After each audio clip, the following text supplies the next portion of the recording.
lows.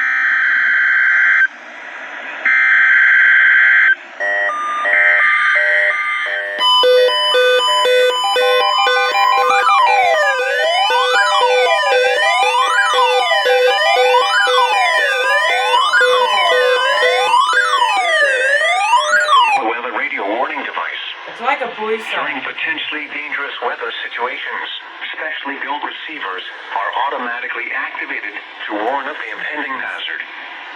Tests of these receivers normally are conducted by the National Weather Service every Wednesday between 11 a.m. and noon. When there is a threat of or existing severe weather in the area on Wednesday, the test is postponed until the next good weather day.